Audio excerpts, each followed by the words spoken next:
Olá, pessoal, eu sou Juliana Pereda e vai começar mais um Reunião de Paz. Então, pausinha clássica para encaminhar esse vídeo para os seus amigos no grupo de WhatsApp, porque a conversa hoje é com uma terapeuta que defende os homens. Roda a vinheta.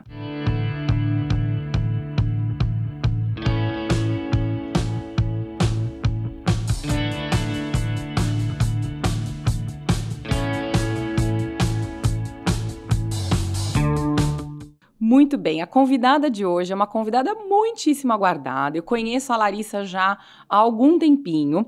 É Larissa Gassman. Ela é mãe, psicanalista e psicoterapeuta com especialização no atendimento a homens.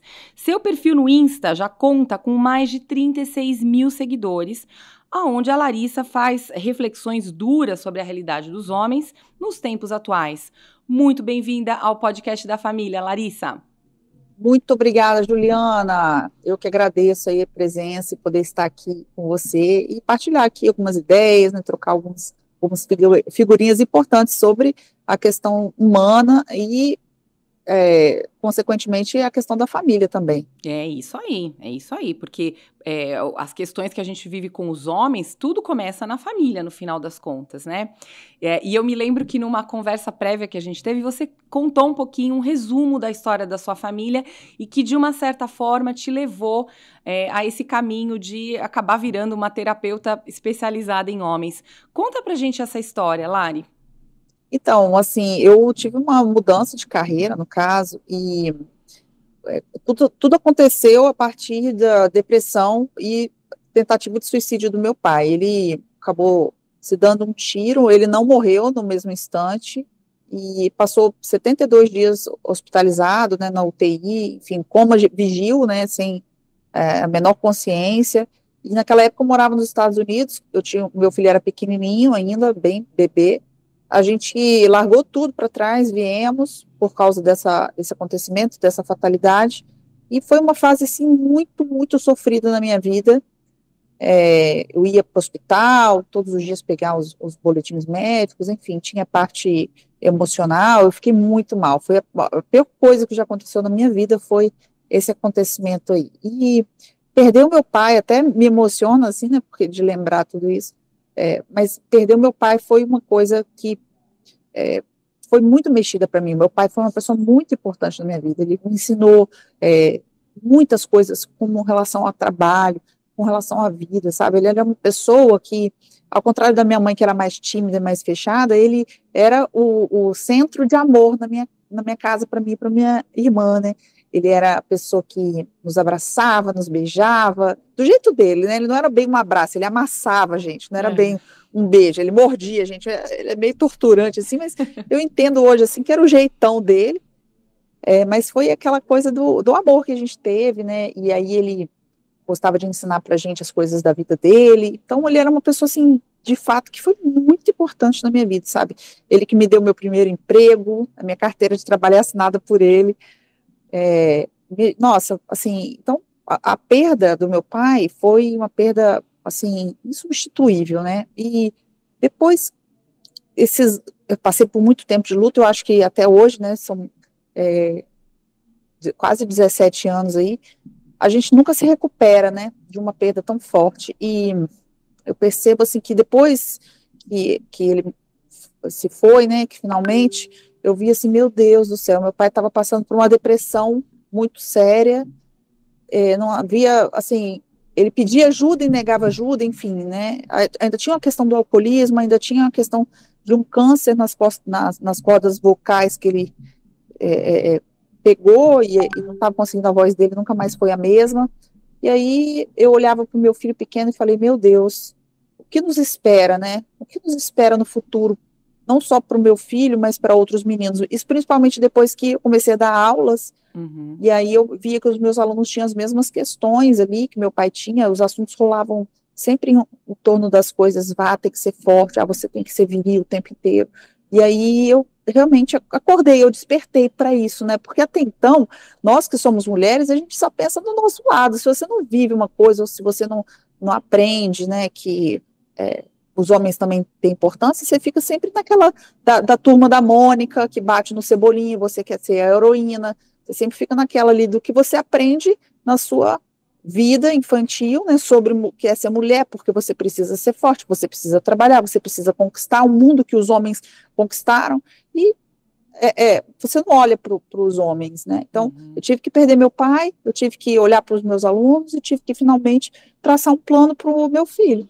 Então, eu Sim. decidi, né, naquele tempo, estudar um pouco mais da mente humana, estudar um pouco mais sobre os homens, e hoje 100% dos meus atendimentos são homens, até porque quando vem mulher, não que eu me oponha, mas eu acredito, assim, que existem outras mulheres mais capacitadas para atender uma mulher do que eu, né? Eu acabo até canalizando para outra terapeuta. Sim, sim, acaba sendo, né? E assim, e você também mãe de menino, né? O seu filho, na época, ele era bem pequenininho, né? Quando tudo isso aconteceu.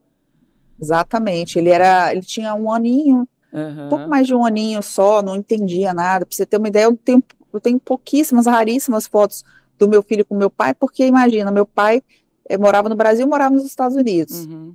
E ele foi para os Estados Unidos 2 vezes, só enquanto meu filho era um bebê. Então, não tenho muitas fotos com ele. Mas hoje, assim, a minha missão de mãe, né? Meu filho já está com 18 anos, ele mora com o pai nos Estados Unidos. Uhum. Há 2 anos eu não moro mais com meu filho, mas quando eu estive lá ano passado, ele falou: mãe, muito obrigado pela criação que você me deu. Hoje eu entendo, né? As coisas que você falava, eu consigo entender em relação a profissão, a relações humanas, a dinheiro, a confiança. E eu fiz questão, assim, durante a criação dele, fazer com que ele entendesse os sentimentos dele, né? Eu fiz Sim. questão que toda situação que acontecia eu estivesse perto e colocasse para ele: filho, ó, o que você está sentindo nesse momento? Ciúmes, Uhum. né? Eu falava assim, botava nome naquele sentimento ruim, Sim. assim.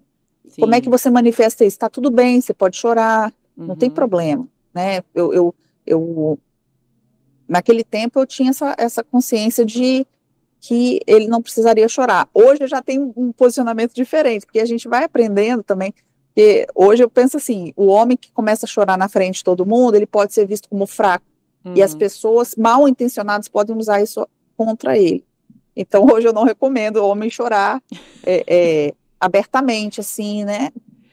Assim, depende do lugar que ele estiver, lógico, Sim. mas por conta infelizmente, de como as pessoas o veem, né, como Uhum. uma pessoa fraca, um banana, enfim, e isso é um pouco perigoso também, porque depois pode ser jogado contra ele, principalmente os homens casados, né, se ele chorar perto da mulher, dependendo dessa mulher, se essa mulher ainda for uma pessoa muito imatura, pode ser que ela não compreenda esse choro, comece a achar ele uma pessoa enfraquecida, não merecedora. Sim. Infelizmente, nós mulheres ainda queremos estar com homens que a gente pensa que é mais forte emocionalmente do que nós. Sim. Agora, você falou um pouquinho antes, assim, a gente tem um montão de terapeutas e conteúdos na internet que são voltados para as mulheres, né? A gente percebe que é uma sociedade que defende a mulher, assim, sempre em primeiro lugar. A gente tem leis que defendem, né? Violência doméstica, por exemplo, contra as mulheres. E olhando para o seu perfil, a gente percebe muito como você levanta a bandeira da defesa dos homens também nos tipos de violência que não são exatamente agressões físicas das mulheres, pode virar a ser, mas acaba em muitos casos não sendo.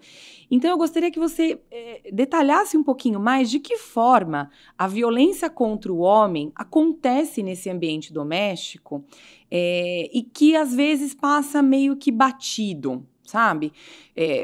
Como se dá essa violência contra os homens num mundo que fala tanto o contrário, que coloca tanto a culpa nos homens por conta de violência doméstica?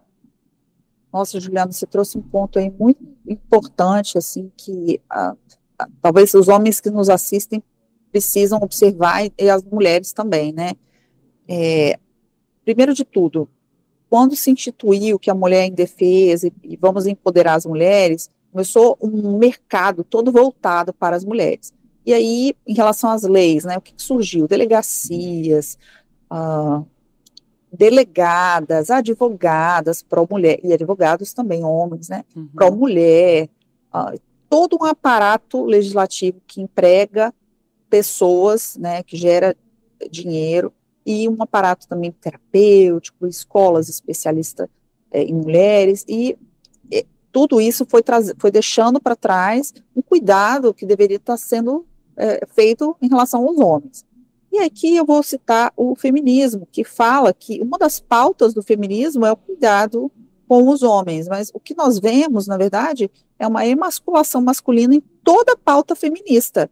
Então, ao invés deles cuidarem do homem em relação à sua saúde, fica jogando no ar, assim, que a masculinidade é tóxica, ou ele não fala que a masculinidade é tóxica, mas do jeito que se repete, isso aqui é masculinidade tóxica, e aí se valoriza outros tipos de pessoas, né, outros tipos de masculinidade, entre aspas, e aí o que você percebe é que você não tem uma referência ali, né, porque se você está condenando uma coisa e você não mostra o que é saudável, então, afinal de contas, o que é saudável? Sim, na verdade, a sensação que dá é que há uma vontade e uma intenção de se neutralizar o homem em qualquer circunstância, né?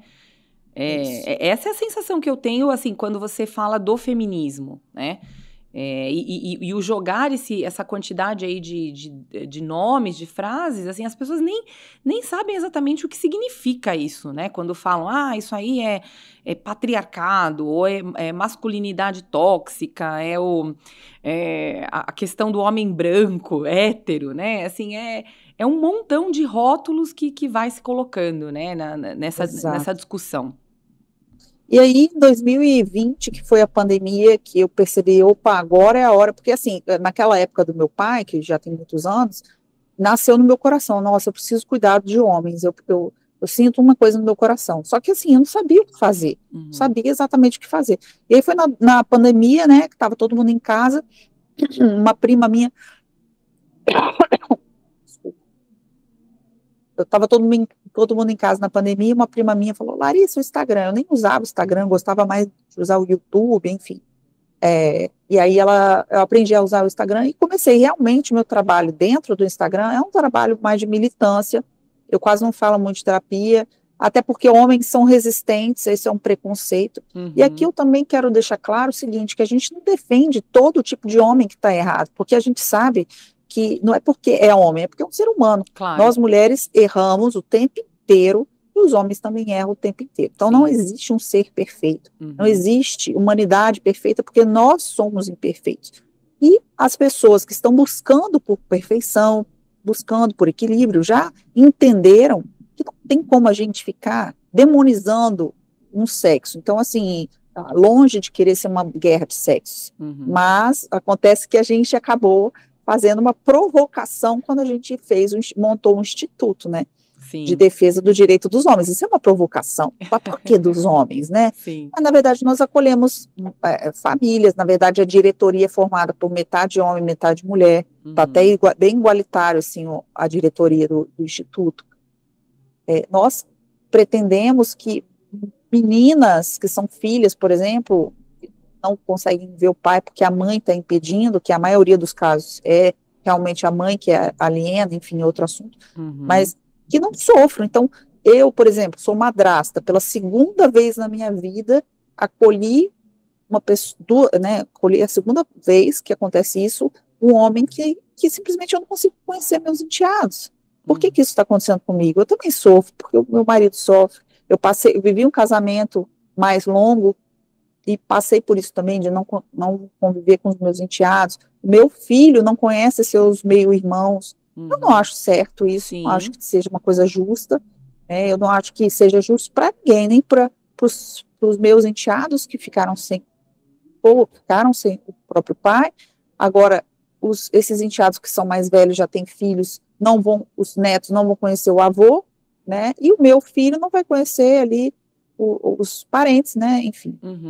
Isso aí é o tema de alienação parental, né, que é um tipo de violência que é cometido, né, contra os homens, contra mulheres também, mas contra os homens, e não é agressivo em termos de violência física, mas você privar um pai de ter contato com um filho é um tipo de violência, né? sem dúvida. Aham. E aí eu fui falando aqui, a gente vai esquecendo até, né? Você está falando sobre a questão da violência Sim, doméstica. alienação A violência. parental é uma, então, assim, se a gente tiver que elencar, né? Exato. Aí a questão da violência doméstica contra o homem.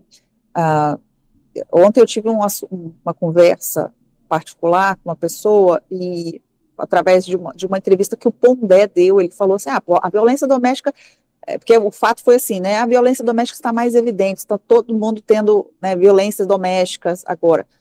Aí o Pondé falou assim, olha, a gente está tendo evidências da violência doméstica, porque hoje em dia a gente coleta dados. Mas você Uhum. acha mesmo que lá em 1930 não tinha violência doméstica? Violência doméstica existe desde quando o mundo é mundo. Aí Sim. a gente estava conversando sobre esse tema, e aí ele falou, o Pondé falou assim, que não adianta educação, porque se a gente fala que a gente está educando as pessoas para não terem violência, né, respeito, e não está funcionando, então você pode ter certeza que violência doméstica vai perdurar por muitos e muitos anos.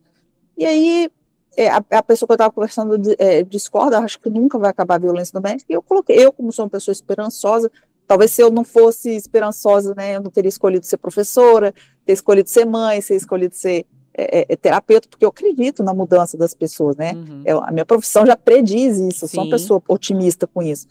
E aí, a questão da violência doméstica. Ai, peraí, eu perdi aqui o fio da meada. A violência É, doméstica, por exemplo, uma agressão é, não verbal, ou a violência verbal. Mulher é muito boa em ofender verbalmente, né? Ou, assim, é, com ironias, você expor o marido na frente de outras pessoas, ridicularizar, né? é isso. O que que acontece, né? Vai falando de mil informações da mente. Ah, então, a violência ela vai perdurar enquanto nós formos violentos. E nós não somos pessoas assim tão passivas a ponto de aguentar uma violência e não falar nada, porque a injustiça ela grita, ela, né? Então, em busca da justiça, em busca do que eu considero ser justo, eu vou acabar botando meus limites. E esses limites eles podem ser violentos, fisicamente, verbalmente, psicologicamente. E aí, o que que acontece? Nós, mulheres, somos as mestras na comunicação, nós Uhum. somos melhores na comunicação, nós falamos mais, né?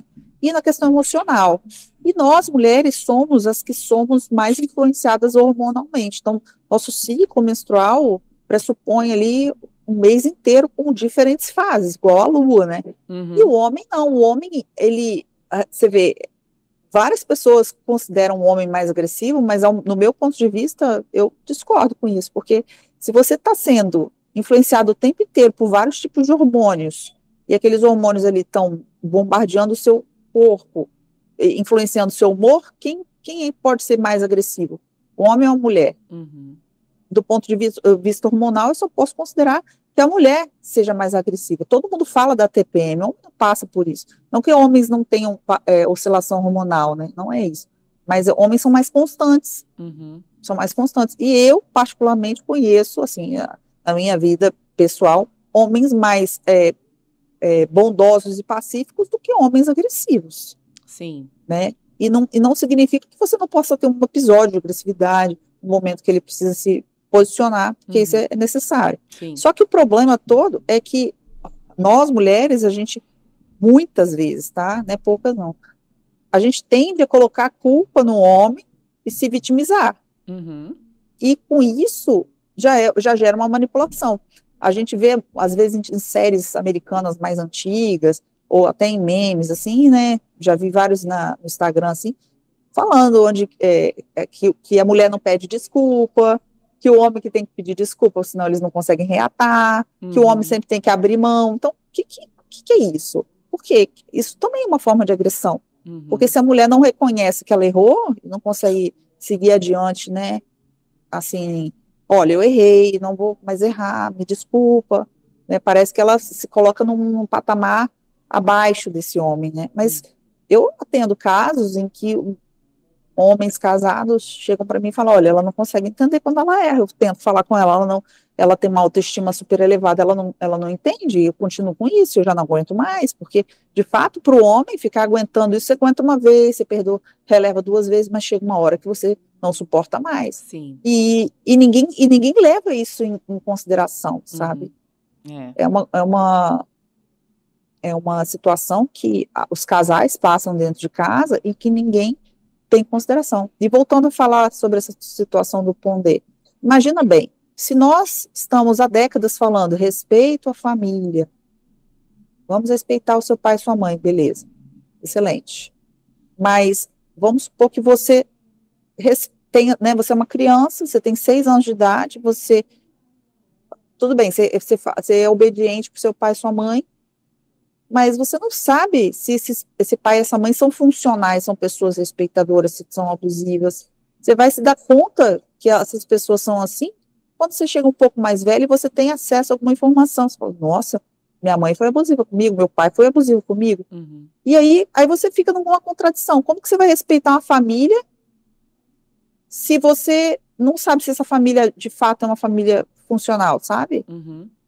E aí, para mim, o que falta dentro da sociedade são exemplos do que é uma família funcional. O que de fato é uma família que se respeita, que se ama, que se apoia. E esses exemplos, eles praticamente não são colocados em novelas e filmes. É raro você ver.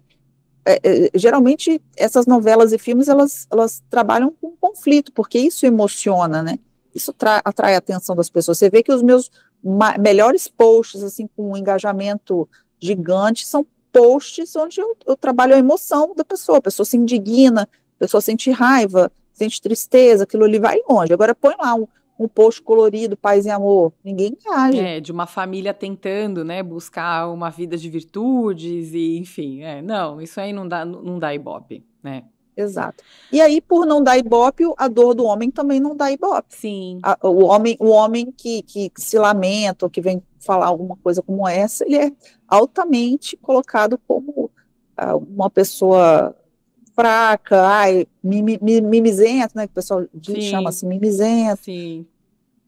É complicado, né, Larissa, a vida do homem, eu fico pensando, né, como é difícil ser homem nos tempos atuais, né, porque ao mesmo tempo que eles precisam demonstrar força, eles também não têm espaço para demonstrar as dificuldades que eles enfrentam, né, na vida em vários aspectos, no casamento, né, como você mesma disse.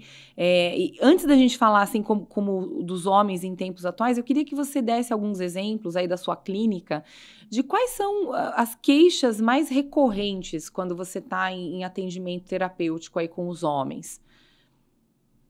Você mencionou... Juliana, eu preciso dizer para você o seguinte, né? Depois que eu comecei a trabalhar com homens, eu fiquei focada mais na questão da ansiedade e depressão, porque era um ponto, assim, focal da relação que eu tinha com meu pai. À medida que eu fui conhecendo os homens, muitos homens mesmo, eles que iam me apresentando, os seguidores, me mandando outras situações, por exemplo, Red Pill, Big Tal, que eu não conhecia, não tinha nem ideia do que era. Sim. Depois o direito dos homens, onde hoje estou envolvida até o pescoço, né, com o direito dos homens.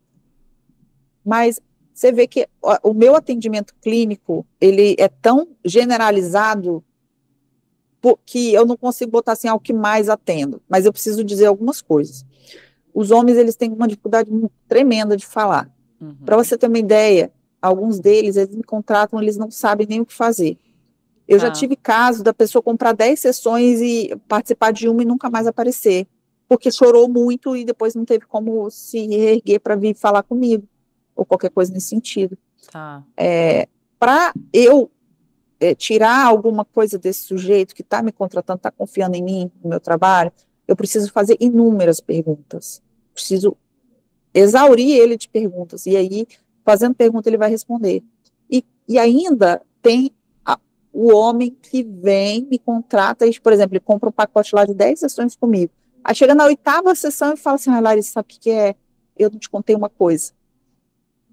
E aí vai e me conta. Uma coisa assim, ele fica aguardando. Uma coisa assim, bombástica, né? Assim.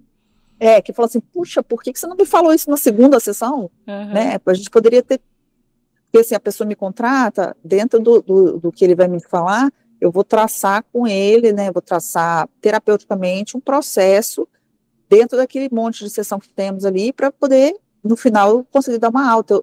Meu trabalho é sempre visando que a pessoa se recupere, que ele não fique dependente de mim, sabe? Não que ele não possa me contratar de novo para outra questão, mas que ele consiga levar uma alta. Eu não vou ficar enrolando o sujeito 30 anos, isso é uma consideração que eu tenho, porque eu não acho justo, né? Se a pessoa está me pagando um dinheiro, ela quer resultado. E o homem, principalmente, ele não quer somente ali falar, ele quer resultado do problema dele. Acho que faz parte da própria natureza do homem ser um pouco mais objetiva com relação a isso também, né? Claro, eles não querem ficar ali se afogando em lágrimas, até porque, e eu também nem recomendo, o homem que se entrega muito pro emocional, ele vai pro polo feminino muito, ele fica muito predominantemente no polo feminino, isso não é legal. Isso pode levar à depressão. O homem, a gente vai trabalhar o emocional do homem, mas de uma forma que ele não se entregue tanto no emocional, porque ele não pode, ele se perde se ele fica totalmente no emocional. E aí a gente não consegue muitas vezes resgatar, porque uma vez que a nossa mente, ela tende a repetir algumas coisas. Então, se a gente ficar naquela repetição de sentimentos ruins, a gente não sai desse buraco. A intenção é a gente sair. Claro. É por isso que, graças a Deus, eu dou alta para os meus clientes, né? Independente da quantidade de sessão que ele contrata, vai chegando no final da sessão, eu falo, olha, eu não vou conseguir te dar alta, eu já falo para a pessoa, preciso de mais sessões com você. Então, assim, quando você pergunta qual é a maior causa, então eu vou falar aqui... As queixas clássicas, dos homens. Relacionamento, às vezes é um casamento já há muitos anos, o casamento não está com propósito, a mulher não dá mais atenção para ele.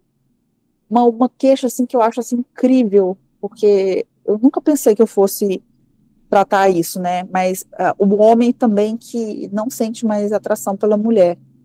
É uma queixa que tem acontecido, assim, bem recorrentemente.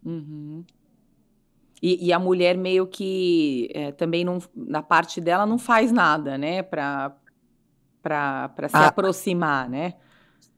Tem vários, você percebe, assim, que você teve uma desconexão completa em relação ao casal, né?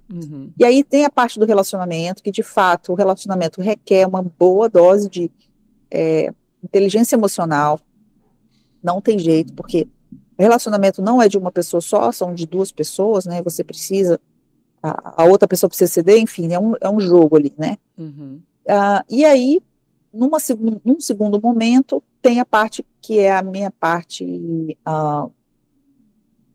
da minha militância, né, em relação ao direito dos homens, que são homens que são falsamente acusados de crimes sexuais, violência doméstica, e aí mexe muito com a honra deles, sabe?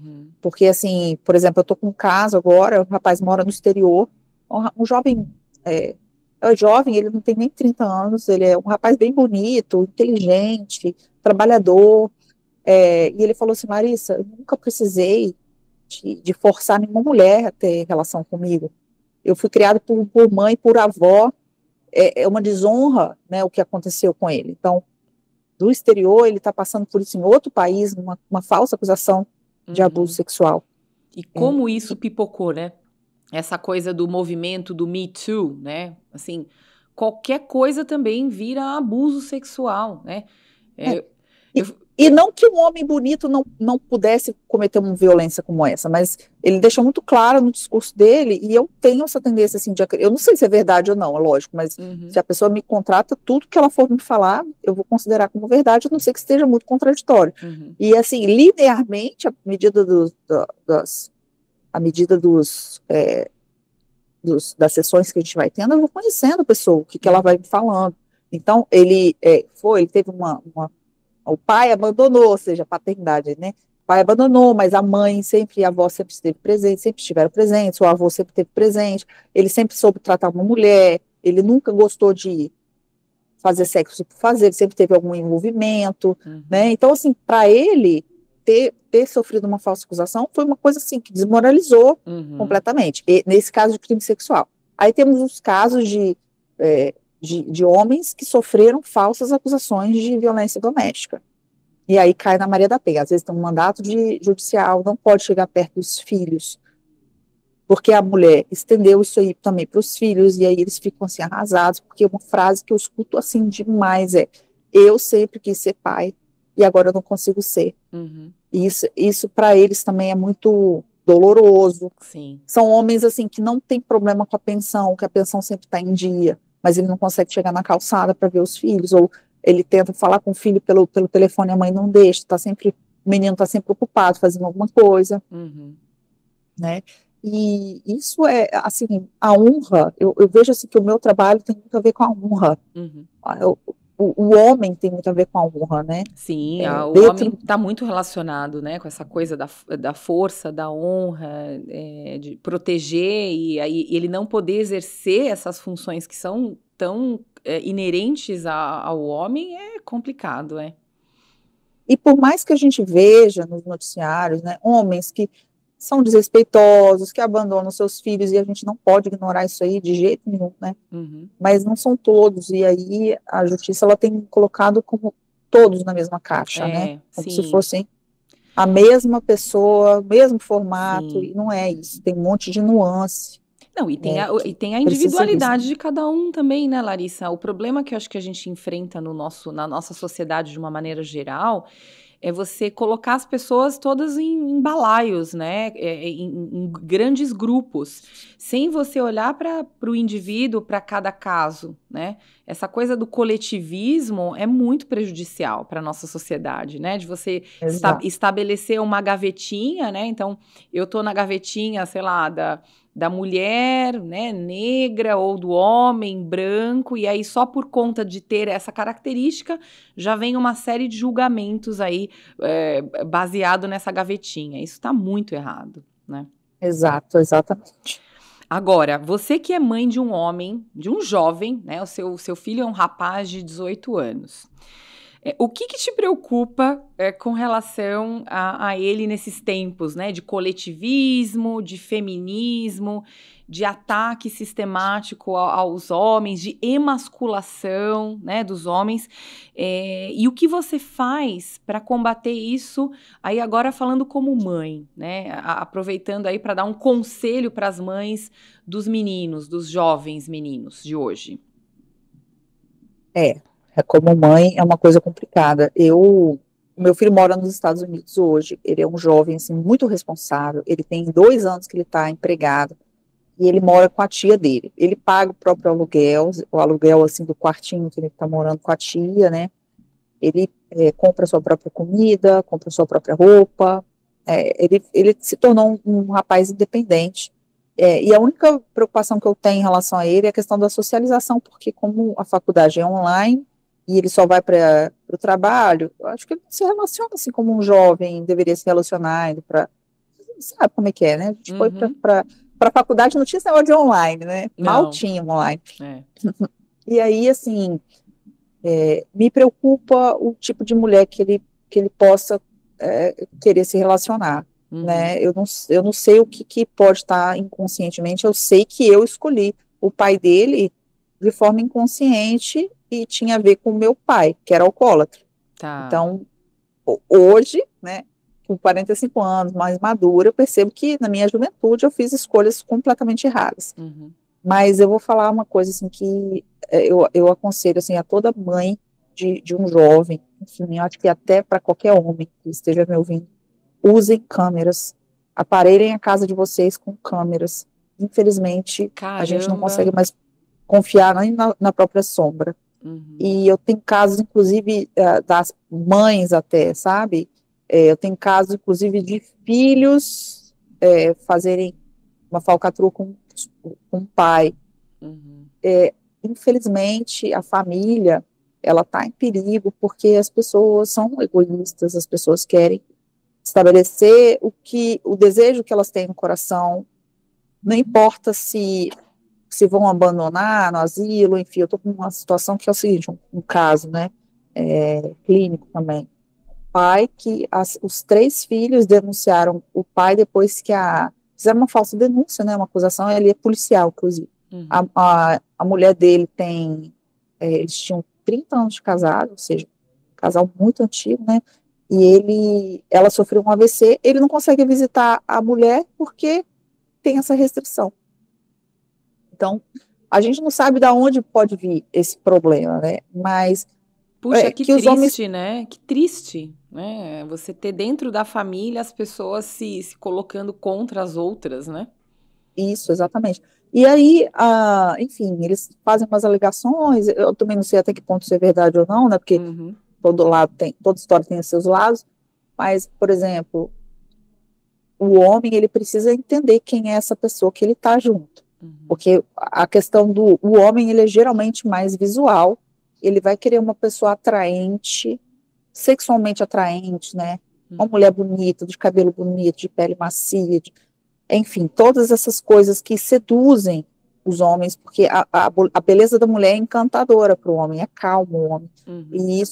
E só que isso não pode ser o número um, sabe? Na escolha de um parceiro. Você precisa ver, o rapazinho, ele precisa ver qual é a índole dessa mulher, como que funciona a família, No que ela quais, acredita, né? Quais valores que ela carrega, né? exato, quais valores que ela carrega, Uhum, infelizmente, por conta das pessoas esperarem, não, quando meu filho crescer, eu vou botar na religião. Poxa, põe logo numa religião para ter pelo menos uma base enquanto você é criança.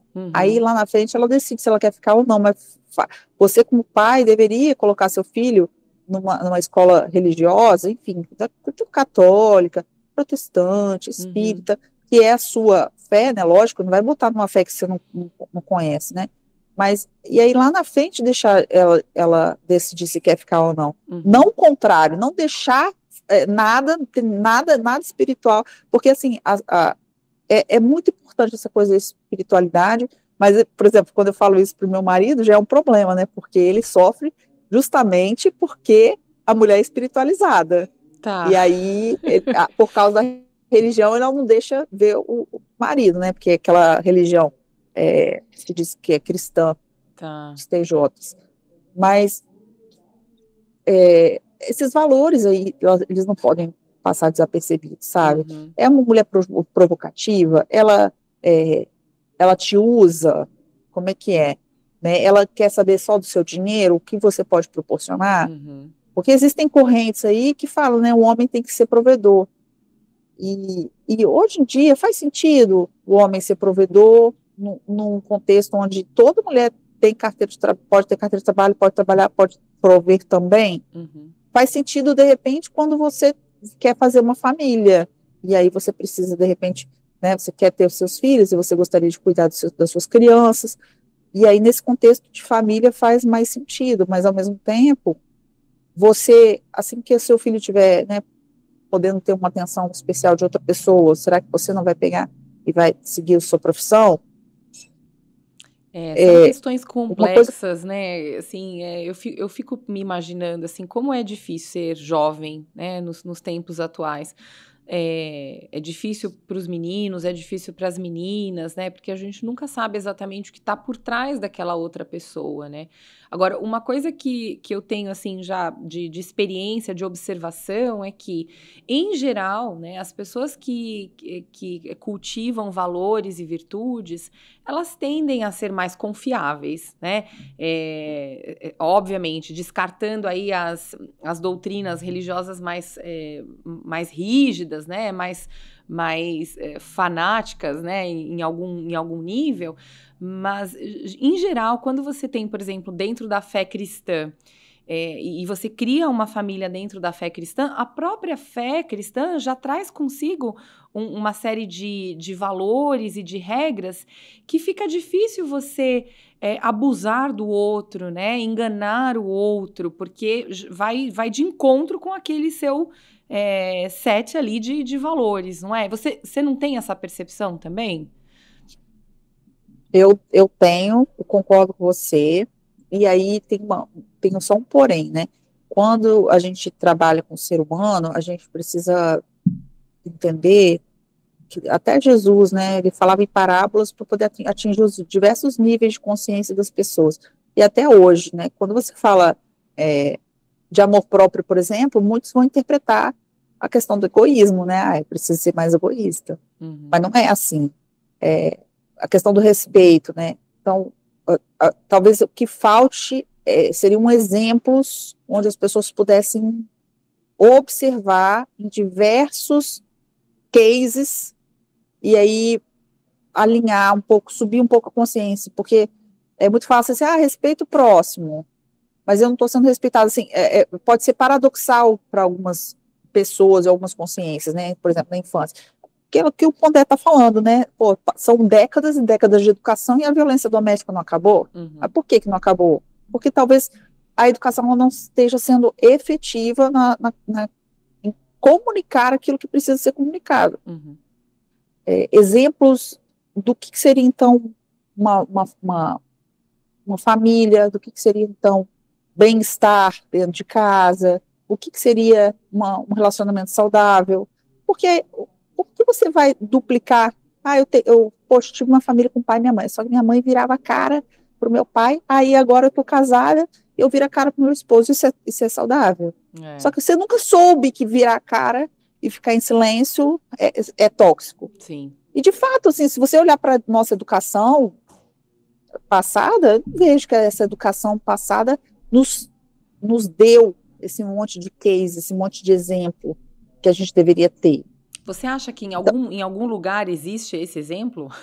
Porque, assim, você falando e eu aqui pensando, aonde é que a gente vai encontrar, então, esses exemplos? Se às vezes fica difícil dentro da nossa família, né, encontrar, ou, como você disse, na mídia, nas produções cinematográficas, aonde a gente encontra? Será que tá na Bíblia? A gente consegue, de repente, fazer uma referência às Sagradas Escrituras para buscar os exemplos bons para seguir? Eu, de repente, acredito que isso possa ser um ponto de reforma, né, da educação, até das igrejas, em relação ao que esperar também, porque você não tem ideia, eu já tive cliente que foi abusado pelo avô e tá todo mundo na igreja, tipo, que igreja é essa, né? Você entende? Assim, como que eu vou falar assim, meu avô, vamos valorizar a família, pô, mas meu avô me abusa, então tá tudo certo. A criança às vezes não entende, e ainda, fora isso, tem a questão da criança sentir prazer, né, que assim, a criança não sabe que ela está sendo abusada, ela está sentindo algum prazer ali, é interessante, e acaba se deixando levar. Já ouvi vários relatos assim, a pessoa só vai saber que ela foi abusada anos depois, né? Nossa, aconteceu isso comigo. Meu Deus, né? Nossa, que grave, né? Nossa, e eu estava ali, às vezes eu estava gostando daquilo, poxa, vou falar que isso não acontece? Isso acontece, sim, infelizmente. Sim. E aí, de repente, é um ponto de reforma mesmo, porque assim, a nossa educação, ela ainda não. A educação hoje, eu acabei de sair, né, da carreira de professora, poxa, os jovens, eles estão completamente perdidos, a matemática não ensina eles para a vida, o português deles é sofrível, Sim. Ainda mais história está totalmente deturpada, você precisa ver o que eu ouvi dos alunos lá falando de Dom Pedro II. Assim, eu falei assim, gente, onde vocês aprenderam isso? Na escola, o quê? Eu fiquei assim, apavorada. Aí você fala, né, até que ponto eu aprendi o certo ou eles estão aprendendo o certo? Mas, assim, eu não vejo que nós temos realmente exemplos. Talvez uma organização que tenha essa intenção de falar o que é o certo, o que é o errado, não mostrar somente essa coisa do homem provedor, porque as famílias, a questão da família mudou. Inclusive, eu ouvi um ponto de vista muito interessante de uma advogada falando: os homens não estariam passando por tantos problemas na justiça se essa visão de homem provedor já tivesse morrido. Ela falou que é uma desconstrução de papéis, e eu sempre falei assim, gente, eu nunca tinha ouvido essa parte, porque, de fato, muitas vezes o juiz lá determina uma pensão para o cara, ele que se vire, né? Aí o cara está desempregado, o cara está com um monte de coisa, mas ele que se vire porque ele é o provedor e a mãe é a cuidadora. Eu achei interessante esse ponto de vista, sabe? São pontos de vista. É importante a gente jogar luz para isso, né? Bom, é para isso que a gente está aqui, inclusive, né? Num podcast da família tratando desses temas, né? Dessa inversão, tanto de família que às vezes a mulher ganha mais do que o homem, não é? E que o homem acaba precisando por um tempo ficar em casa cuidando dos filhos, e aí? né? Não existe pensão que mulher paga, né? Em alguns casos. Então mulher não vai presa por isso. Eu tive que ouvir isso lá na audiência pública na segunda-feira passada. Que mulher presa imediatamente porque não paga pensão. Eu tive que rir, né? Mas tudo bem. Eu conheço casos que a mulher não paga pensão e é o homem que cuida. Agora, você mencionou educação, eu também sou do ramo da educação, né? E a gente percebe muito o que você falou, né? Da forma como a educação é conduzida e como os alunos são conduzidos não a trabalhar, a se aprofundar nos conhecimentos técnicos, né? Assim, matemática, português, para dar 2 exemplos simples, a gente tem um resultado sofrível na nossa educação e uma preocupação muito grande em doutrinar ideologicamente os alunos, né? Com relação nas aulas de história, enfim, na questão política. É uma preocupação muito grande, muito maior em formar militantes do que formar seres que sejam capazes de pensar por si próprios e chegar às suas conclusões.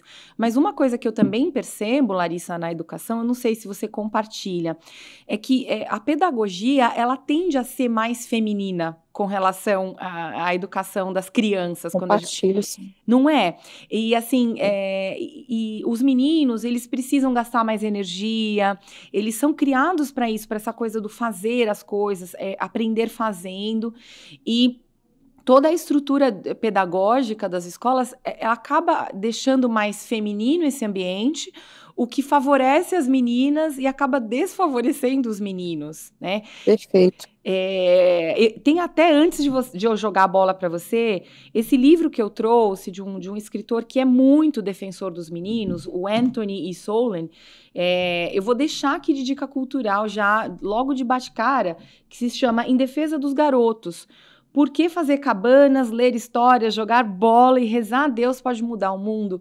E aqui ele traça todo um panorama de como a nossa sociedade ela não favorece os meninos atualmente, né? Nesse sentido de ajudá-los a se formar como homens, com as suas emoções, enfim, mas também com as suas necessidades específicas, né? Fica aí essa super dica aí para quem é mãe de menino em especial. Muito bom. Eu quero ler. Legal demais isso que você falou. Eu concordo com você, os meninos, eles têm principalmente os jovens, né, eles vão, aquela piscina de testosterona, assim, que nunca nenhuma mulher vai conseguir obter essa testosterona natural. E essa testosterona é a explosão, né, é aquela coisa de você se mostrar agressiva, eu sou forte. Outro dia desse eu vi um meme de uma mãe xingando o filho de frango de macumba, porque o menino estava toda hora, mãe, olha meu book, mãe. Eu falei, meu Deus, já passei por isso também, meu filho fazer isso. Enfim, meninos são diferentes das meninas, Exato. Eles precisam de fato ter uma educação diferenciada. Eu sou super de acordo a voltar como era antes, né, escola só para meninos, deixar essa comunhão entre os meninos e meninos para o pátio, para o recreio, enfim, sabe? Eu acho que seria bem interessante. Sim, assim. Olha, seria. E colocar os meninos para fazer mais exercício do que eles fazem atualmente. Sim. Acho que seria, assim, fantástico. Outra situação, é porque a gente não consegue liderar lá MEC da vida, né, coisa do governo, Ixi, que coloca... mas, assim, um monte de coisa de matemática, por exemplo, eu substituiria, porque hoje o povo não sabe nem fazer conta de multiplicar, eles estão querendo aprender função, algoritmo, logaritmo, só para cumprir tabela, Larissa, só para cumprir, não sabe fazer nem as 4 operações básicas. Não sabe dar um troco, né? Não sabe, enfim, saber uma porcentagem de juros, não sabe fazer um investimento. Sim. E nós, mulheres, a gente tem realmente uma aprendizagem mais, não que a gente não possa aprender como os homens, mas a gente tem, sei lá, às vezes também a gente não está bem. Quantas vezes eu deixei de fazer aula de educação física por causa de cólica? Exato. Tem essas coisas. Tem. Somos diferentes, né? Eu concordo, assim, eu acho que é porque quando a gente é mais nova, a gente não tem o conhecimento. Então, à medida que a gente vai vivendo, vai lendo mais livros, vai experienciando a vida, a gente vai percebendo que, de fato, deveria ser diferenciado. Hoje, eu tenho uma amiga nos Estados Unidos, ela inventou uma nova técnica de homeschooling, que eu achei fantástico, ela que inventou essa técnica. essa metodologia, né? Eu achei fantástico, ou seja, hoje ainda estamos criando, estamos vendo outras possibilidades de fazer as coisas diferentes, só que a gente não pode continuar fazendo as coisas do passado, só que como que a gente vai mudar isso? Através de mudança de lei, mudança de consciência das pessoas, que é uma coisa que o nosso instituto está querendo trazer, né, essa mudança de consciência, para que as coisas mudem, para que volte a ser, né, não é que volte a ser, mas que as coisas andem, que as coisas se percebam, que os homens se valorizem como homem, Sim. E não apenas como objeto que pode ser usado, orgulho, descartado. né? Assim, do mesmo jeito que a mulher tem tanto orgulho de ser mulher e que é tão celebrada, né, na sociedade, que o homem também tem orgulho de ser homem, que ele entenda o seu papel e a sua importância, né? As escolas single sex que existem atualmente, elas têm uma carga horária de educação física muito maior para os meninos do que para as meninas, né? E assim, eu no meu ambiente de educação, é visível como os meninos precisam gastar mais energia, eles são mais objetivos, né?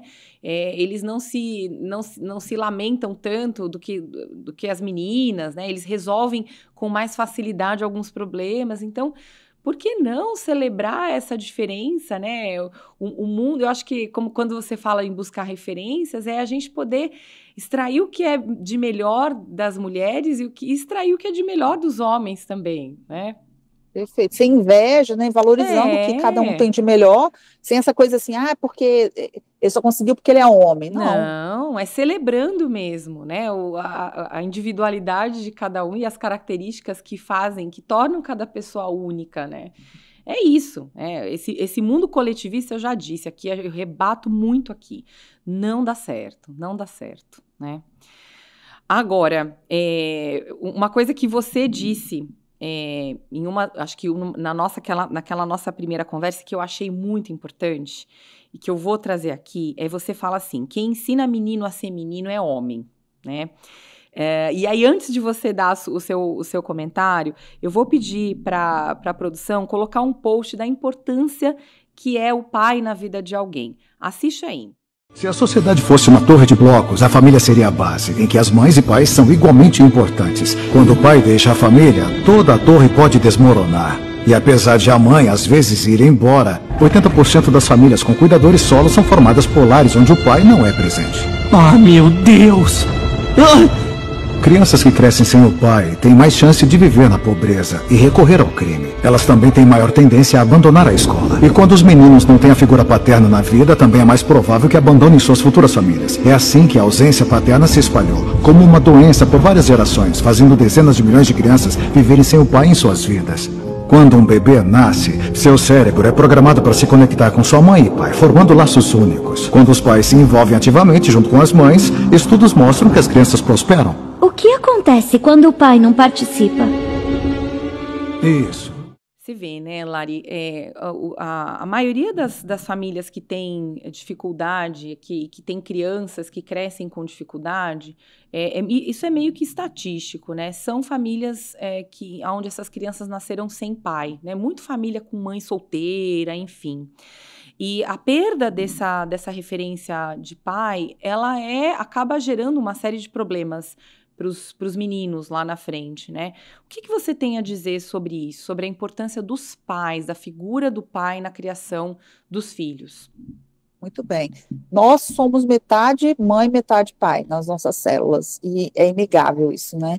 Por mais que você pareça mais com seu pai, com sua mãe, você comporta na sua identidade genética metade do seu pai e metade da sua mãe. Não é 51%, não é 50,5%, é 50%. Uhum. E isso é genético, é biológico, é real. E nosso funcionamento enquanto seres humanos, né, dessa vivência, né, terrestre, vai depender dessa biologia que nos vai garantir esse sexo biológico para a gente se desenvolver de certas formas. Então, se eu vim mulher, eu preciso desenvolver características femininas do meu ser espiritual. Se eu vim homem, eu preciso desenvolver características masculinas do meu ser individual. Só que nós temos, na nossa polaridade, em relação a polaridades, a gente não é metade polo feminino, metade masculino. Nós somos, por exemplo, no caso da mulher, é mais ou menos assim, fatores didáticos aqui, vamos botar 70, 75% feminino e 30% ou 25% masculino. E o homem, ao contrário, o homem, ele deveria atuar mais na polaridade masculina, ou seja, 75% masculino e 25% feminino. Se nós temos uma mãe, então, assim, sendo criança, a gente tem o pai e a mãe. Não vou botar dinheiro na história, tá? Porque prover financeiramente não significa o prover que o masculino provém, porque, assim, se a gente colocar assim, né, dentro dos papéis mais importantes em relação ao homem e à mulher. O homem está do lado de fora, protegendo a mulher, que fica dentro, internamente, e por dentro, os filhos. O homem, ele é tipo a casca externa dessa célula, né? E aí, o homem, ele protege aqui, ó, de agressividade, protege dos perigos externos, segura, né? Exatamente. Aí a mulher, ele protege, então, a mulher e a criança. Aí a mulher deveria proteger a criança, que é uma coisa que a gente não vê hoje, porque os dados estatísticos mostram, né, afirmam que as mulheres matam mais as crianças do que qualquer outra pessoa dentro de casa. Então, esse posicionamento aqui, da mulher proteger a criança e o homem proteger a mulher e a criança. Se eu sou criança, então eu vejo a minha mãe, que é meu primeiro amor, né? Freud já dizia isso. E depois eu vejo meu pai. Então eu amo a minha mãe primeiro, porque ela me amamenta, etc. Ela cuida de mim, né? Essa coisa física. Mas o meu pai, eu tenho uma ligação incrível, porque só ouvir a voz grave do meu pai, o meu corpo já estremece. E aí eu consigo lembrar de todas as vezes que meu pai viajava, e quando ele chegava, eu era pequenininha, papai chegou! E aí a gente ia correndo, gritando lá pro portão, papai, papai, papai. E aí, depois a gente vê esse monte de vídeo que tem na internet dos bebês, fofo, assim, super alegres com a presença do pai. Né? E, então, quando eu vou crescendo e eu vou percebendo como que a minha mãe atua, quando meu pai atua, e se eu percebo que o meu pai atua principalmente na polaridade masculina e a minha mãe atua principalmente na polaridade feminina, no meu entendimento, eu mulher ou eu homem, eu tenho ali os exemplos e vou vendo ali. Assim, e está completo, né? Está completo esse meu set de referências, né? Exatamente. E aí eu vou criando aquelas simbologias, né, internas e vou crescendo, enfim. Agora, eu não tenho pai, vamos tirar o pai da jogada. Então, eu não tenho mais o fator que protege do externo. Eu tenho a mãe que faz esse papel. É uma pessoa só, cuidando da criança e que protege de todos os fatores de risco externos. Sobrecarregada, né? Cuidando do interno e cuidando do externo. Eu não estou vendo uma mulher agindo no 75% feminino. Eu estou vendo uma mulher agindo maioritariamente no masculino. Porque ela faz o papel de prover e o de cuidar. E muitas vezes o cuidar, quando você tem que prover, muitas vezes o cuidar fica descuidado, né? Você não tem tempo para cuidar. Não dá para fazer tudo, não dá. Tem que escolher qual que vai fazer, né? Isso, e aí a minha simbologia interna, ela simplesmente, ela fica distorcida, né? Sim, ela fica distorcida. Não fica clara, tem uma quebra aí, né? Se eu sou uma criança e sou menino, olha a mulher que eu tô me relacionando, é uma mãe que atua no masculino. É uma mulher Carlão que a gente brinca. E aí, esse rapazinho, ele vai para o mundo possivelmente, né, pode ser, né, uma pessoa muito educada, enfim, muito cortês, mas que falta alguma coisa, ele é afeminado, ele é masculado, ele não tem assertividade, ele fica na dúvida, titubeia, ele é uma pessoa que tem pouca referência do masculino, ele não tem relacionamentos com outros homens que são másculos, sabe? Ele é mais frágil, ele está sempre doente. É um grande problema, né? É um grande problema. É um grande problema. Então, se eu tivesse uma filha hoje, primeiro de tudo, eu ia falar, minha filha, não faça sexo com quem você não teria um filho. O sexo, ele tem que ser uma coisa muito especial, a pessoa que você vai escolher, mas não é porque eu quero ser machista e romantizar, não, é porque se você está a fim de encarar uma relação sexual, você tem que entender que pode ter uma consequência de ter um filho. Você vai querer ter um filho com qualquer pessoa? Sim. Porque se você tiver que ficar em casa, você vai vai ter que vai ter que suportar uma coisa que, de repente, não vai ser interessante para você. E o inverso também, né, Larissa? O mesmo que você diria para sua filha, você diria para o seu filho. Mas eu falo isso para o meu filho, né? Sim. Eu falo, filho, olha. Você teria um filho importante com essa pessoa, né? Exatamente, eu falo. Tem que falar assim. Porque, a mulher toda gostosona lá, linda, perfeita, né? Bumbum durinho, aqueles lábios lindos, Mas a menina, ela é uma pessoa completamente superficial, ela só está interessada, ela passa as horas do dia dela com coisas que não levam a nada, não traz profundidade. Não estou dizendo uma tarde de prazer, que você vai na praia, que você vai ao cinema e vai se divertir, tá tudo bem. Que isso é bom, é importante que a gente tenha, mas 100% do tempo livre que ela tem, ela só se dedica à futilidade, vídeo de TikTok, ela não lê um livro, ela não assiste um vídeo edificante, um documentário, sabe? Ela não está procurando um curso novo para se fazer. Esse tipo de pessoa pode ser que possa ser uma pedra no sapato depois. Complicado lá. É isso. Fica aqui a dica aí para você, mãe de jovens adolescentes, né? Agora, a gente está encaminhando para o final, e nesse finalzinho a gente coloca alguns posts de Instagram para reagir. E o primeiro post é um post do ator Alec Baldwin, eu acho que essa é a pronúncia, um ator famoso aí americano, e é uma entrevista muito rápida, na qual eles fazem uma pergunta, acho que a mulher dele está do lado, e acontece aquele fenômeno, sabe aquele fenômeno do mansplaining, mas é o inverso? Que ela meio que critica que ele não pode falar, né? Assiste aí o post, pessoal. I think we're gonna see, we're gonna see how it feels to have it be out there. It's gonna be great. You're a winner. Oh my God, when I'm talking, you're not talking. No, when I'm talking, you're not talking. This is why, yes, we'll have to just cut him out of the show. No, I think this is a really...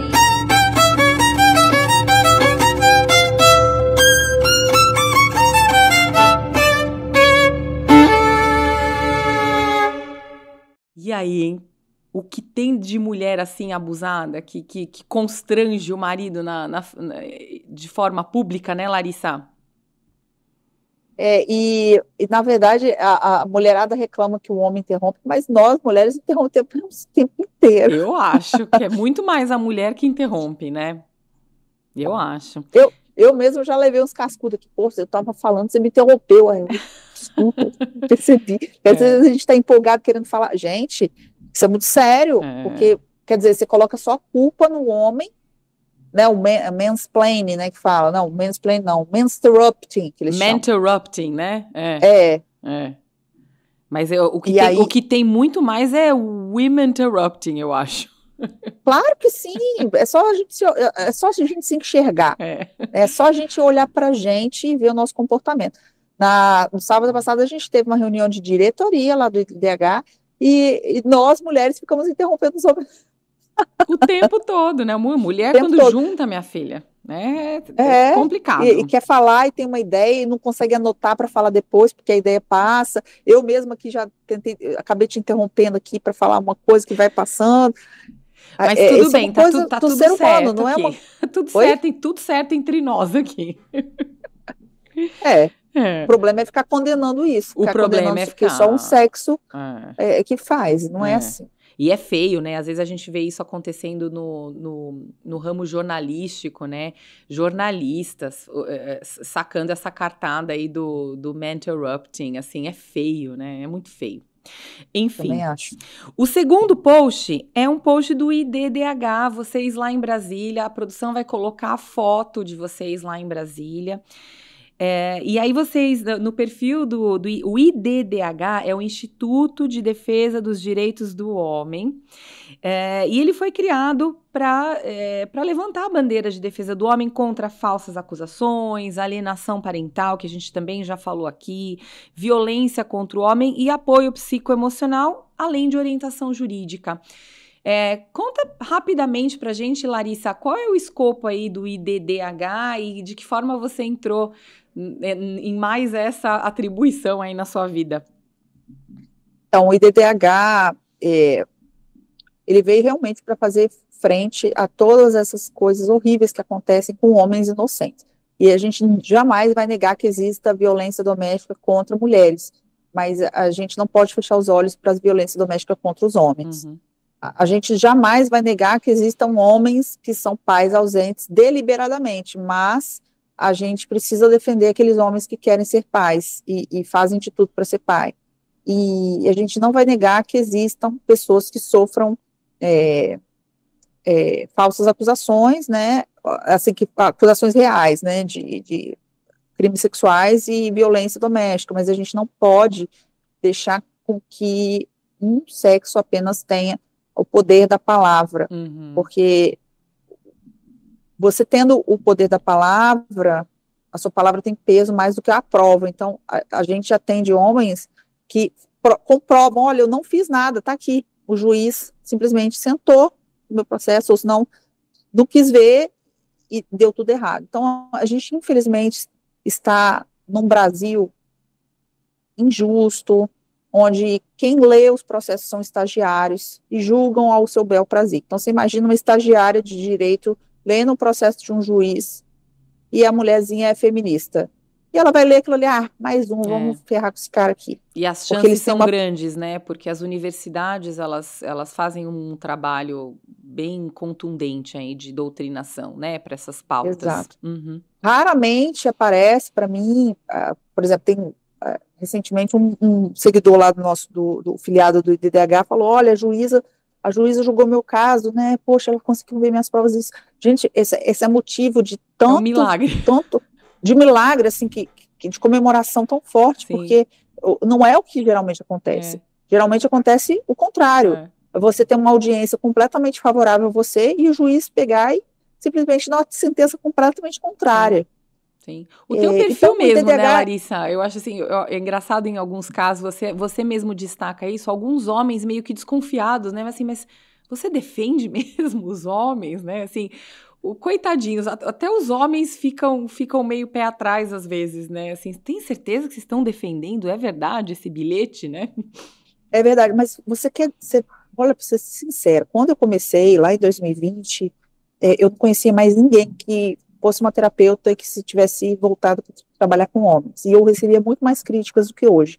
O que eu vejo hoje é que da mesma forma que se abriu um leque de oportunidades para pessoas atuarem no ramo das mulheres, outras pessoas falam, não, o homem também precisa. Então, temos ao nosso lado vários advogados que estão atuando pela causa dos homens, e, dentre outras pessoas. Agora a gente tem mais, pelo menos eu vejo mais terapeutas, né, eu não sabia se tinha algum terapeuta voltado só para homem, né, hoje em dia eu tenho consciência disso, que existe. Sim, né, e depois de mim também, principalmente depois que caiu o meu perfil, que eu abri outro com @terapeuta dos homens, que esse nome foi muito marqueteiro, assim, né, como assim, terapeuta dos homens? Aí tem as feministas que vêm fazer chacota, nossa, ai, terapeuta dos homens, aí fala assim, vai lá passar pano para os homens, não sei o quê. Não é bem assim, né? Quando a gente tem uma pessoa que notadamente fez coisas erradas, a gente não defende essa pessoa. Claro que não. Mas quando a gente percebe, por exemplo, posso falar o caso aqui de um caso famoso aí da mídia? Pode, claro.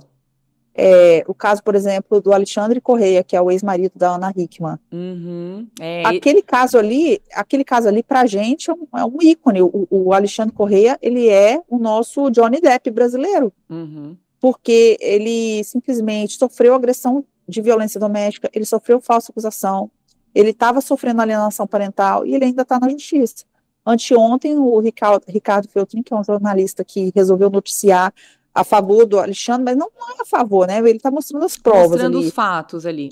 Mostrando os fatos. Viu que o juiz falou assim, olha, não, já está comprovado que o juiz não quer mais nenhuma prova em relação a tal da assinatura que diz que ele falsificou. Não foi ele que falsificou, tá certo, foi uma assinatura que ela deu. Ela Caramba, que falsificou, né? A própria assinatura.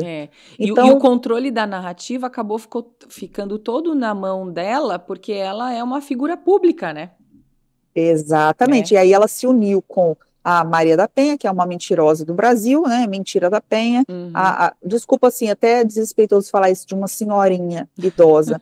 Mas a questão é a seguinte: ninguém vê o ex-marido dela, que é um senhor idoso, que há mais de 40 anos, né, não vê as filhas, mandava presentes para as meninas, ela nunca entregava, Sim. mandava carta para as meninas, ela nunca entregava. Ele foi preso injustamente, sem ter feito nada contra ela, sem ter batido nela. E aí no Brasil continua sustentando essa narrativa que ele batia nela, que ele deu um tiro nela, sendo que, na verdade, o que aconteceu de fato foi um assalto, onde ele levou um tiro e ela levou um tiro também, e ela mudou a narrativa dela depois que ela descobriu que ele estava terminando um relacionamento com um amante, enfim.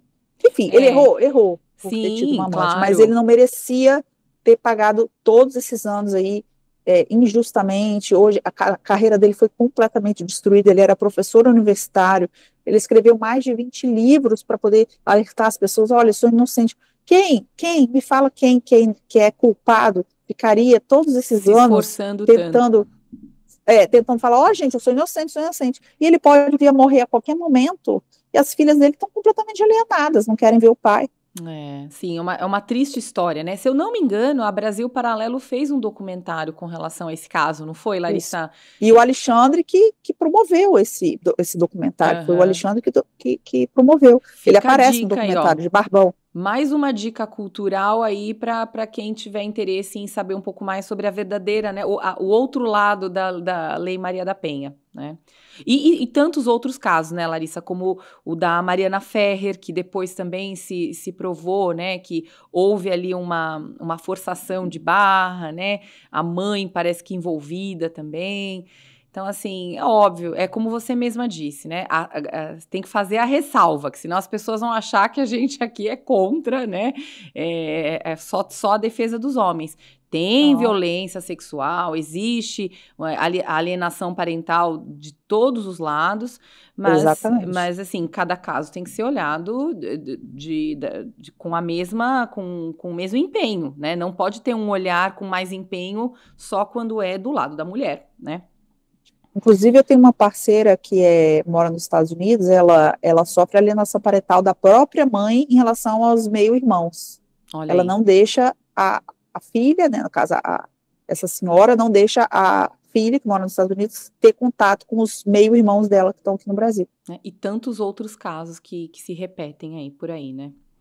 Exatamente. E sobre a violência doméstica, a gente também está com um grupo de mulheres cujo ente querido delas, né, ou é filho, enfim, são vários casos, são alguns casos, foram mortos na mão de suas esposas, ou namorada, no caso. E, infelizmente, é mais uma morte. Isso não foi noticiado nacionalmente, são mulheres que estão em frangalhos emocional, porque eram homens, assim, importantes, eram homens extremamente carinhosos, homens queridos, enfim, bastante, assim, próximos da família, que simplesmente morreram na mão de mulheres, e aí as pessoas simplesmente, não tô querendo desmerecer as mulheres também que são vítimas, né, lógico que não, toda vida vale, mas o que a gente não pode deixar barato é dizer que a vida de uma mulher vale mais do que a de um homem, que hoje se um homem me matar, ele vai preso 40 anos, mas se eu matar um homem, eu vou presa 20 anos, e se for presa, né, porque mulher muitas vezes nem é julgada pela justiça, igual o caso dessa mulher que matou desses homens que eu falei, ela tá solta. Sim, bom, se a gente for entrar aí na questão jurídica do nosso Brasil, aí é outro podcast, né? Exatamente. Então o escopo do IDDH, ele veio exatamente para combater esse tipo de abuso do judiciário, e para isso a gente precisa de fato entrar no meio da política, porque hoje nós temos parlamentares de direita e de esquerda contra os homens. E é muito interessante isso, né, porque a direita se fala que é pró-família, mas cadê? Por que está ajudando a destruir os homens também? Então, acho que talvez eles não despertaram para isso, e pelo jeito que eu penso, é uma questão de tempo, da gente continuar batendo nessa tecla até que as pessoas consigam abrir os olhos. É isso aí, tem que seguir, né? Tem que seguir nessa batalha aí, que às vezes é um pouco inglória, mas tem que dar continuidade.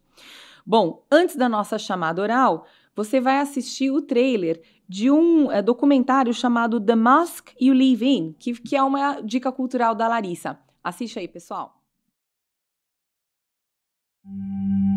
Stop crying. Stop with the tears. Don't cry. Pick yourself up. Stop with the emotion. Don't be a pussy. Don't let nobody disrespect you. Be cool and be kind of a dick. Always keep your mouth Nobody shut. likes a tattletale. Bros come before hoes. Don't let your woman run your life. You bitch. What a fag. Get laid. Do something. Be a man. Be a man. Grow some balls.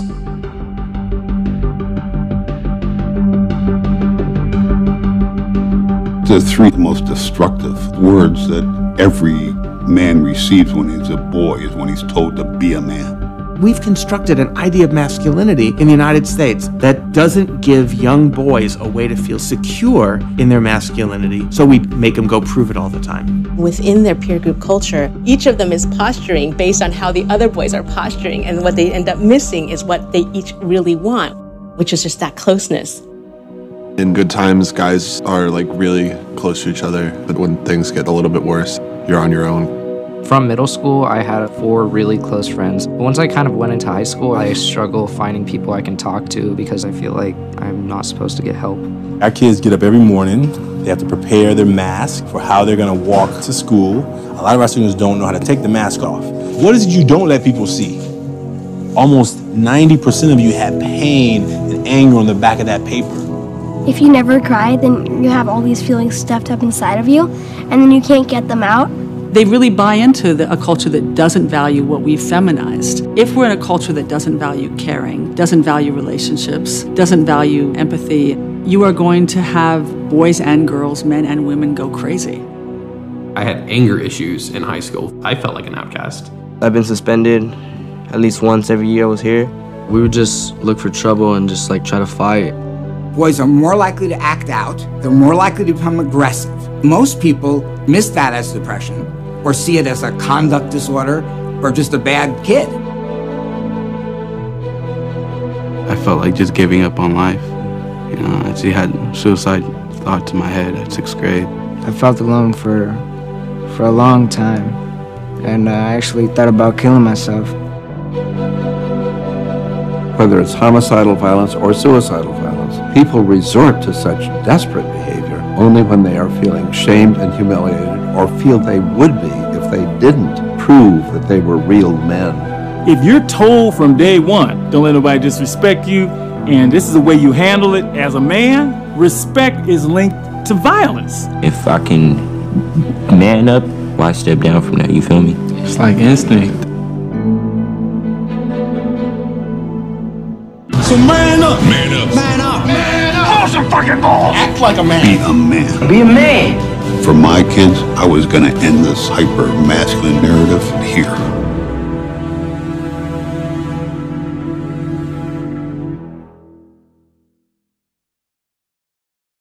Muito bem, antes da chamada oral, algum comentário aí sobre o documentário que você deixou como dica, Larissa?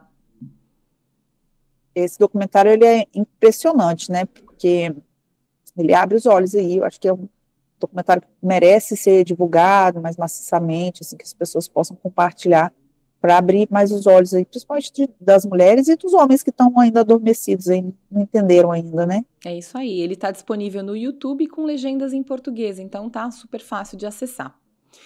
Muito bem, então chegou a hora da chamada oral.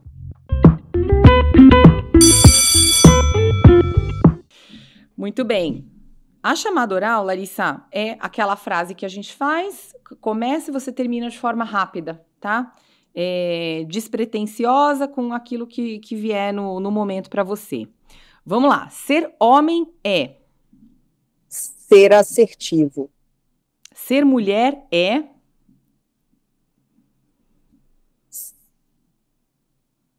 É ser feminina. Uma nota alta vai para cada pessoa que tenha força de vontade de querer mudar um quadro negativo da sociedade. E uma nota baixa vai para aquelas pessoas que insistem em dormir e não enxergar o que está acontecendo. Uma lição de casa para quem nos acompanhou até aqui. Deixa eu pensar. É difícil deixar a lição de casa, né? Uma lição de casa para as famílias que nos assistem, de repente os pais de meninos e meninas. Procurem saber mais sobre o que a gente vem falando porque hoje pode ser uma notícia na TV, amanhã pode estar na sua casa acontecendo esse problema. É isso. Às vezes a gente não se dá conta, né, de que o que está acontecendo lá fora nunca vai chegar em casa e pode chegar, né?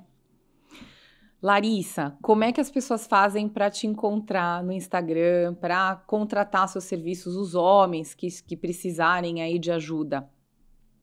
Estou principalmente no Instagram, @terapeuta dos homens, e os homens que entenderem que precisam ter um papo comigo, né, entre em contato comigo no meu direct, fala mais ou menos o que está passando, assim, poucas linhas, né, e aí eu já indico a quantidade de sessões mais ou menos que a gente vai precisar para poder trabalhar, porque às vezes um homem que tem 40 anos de problema quer em uma sessão resolver tudo, né, mas não é bem assim. Não. Mas às vezes é uma coisa pontual, olha, eu gostaria de ficar um pouco mais leve, porque eu vou fazer um concurso, estou passando por uma nova fase na minha vida, enfim.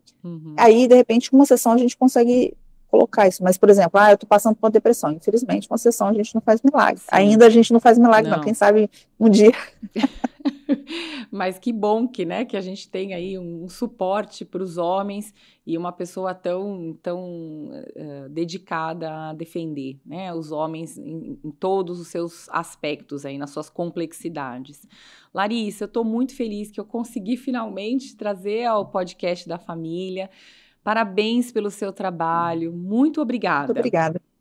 Eu que agradeço, Juliana. Muito obrigada. Se surgir uma nova oportunidade, você pode confirmar a minha presença. Muito bom, é isso aí. Para você que acompanhou a gente até aqui, não deixa de deixar o joinha, de comentar o vídeo e encaminhar para as pessoas que você sente que precisam ouvir essa conversa.